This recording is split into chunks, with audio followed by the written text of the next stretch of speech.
ប្រធានាធិបតី Madagascar លោក Andry Rajoelina បាននិយាយកាលពីថ្ងៃច័ន្ទថាលោកកំពុងរំលាយរដ្ឋាភិបាលបន្ទាប់ពីមានការតវ៉ាដែលដឹកនាំដោយក្រុមយុវជនជុំវិញការកាត់ផ្តាច់ទឹក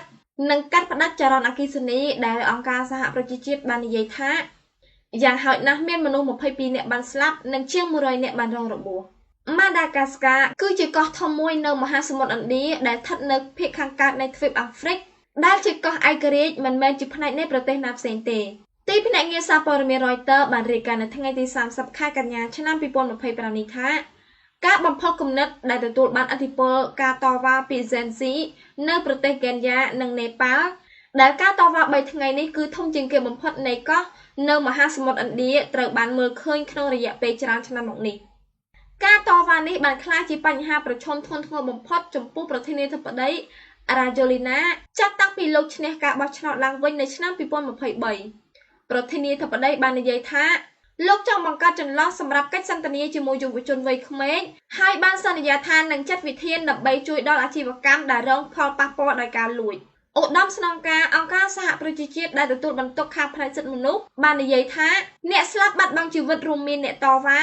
និងអ្នកដែលនៅជិតកន្លែងព្រឹត្តិការណ៍ត្រូវបានសម្លាប់ដោយសមាជិកនៃកងសន្តិសុខប៉ុន្តែក៏មានអ្នកផ្សេងទៀតដែលត្រូវបានសម្លាប់ដោយការរីករាលដាលនៃអំពើហិង្សាជាបន្តបន្ទាប់និងការលួចប្លន់ដោយបុគ្គលនិងក្មេងទំនើងដែលមិនពាក់ព័ន្ធជាមួយនឹងក្រុមអ្នកតវ៉ា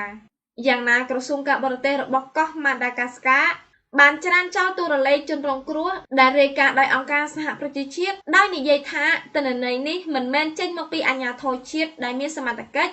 ហើយផ្អែកទៅលើពាក្យចចាមអារាមនិងព័ត៌មានមិនពិតក្រុមអ្នកតវ៉ាបានយកសញ្ញាលំនាំនៃការតវ៉ាក្នុងប្រទេសនេប៉ាល់មកប្រើប្រាស់ដែលបង្ខំឲ្យនាយករដ្ឋមន្ត្រីចុះចេញពីតំណែងហើយថែមទាំងប្រើយុទ្ធសាស្ត្ររៀបចំតាមអ៊ីនធឺណិតស្រដៀងទៅនឹងប្រទេសកេនយ៉ាកាលពីឆ្នាំមុនដែលចុងក្រោយនាំឲ្យរដ្ឋាភិបាលលុបចោលច្បាប់ពន្ធដែលបានស្នើ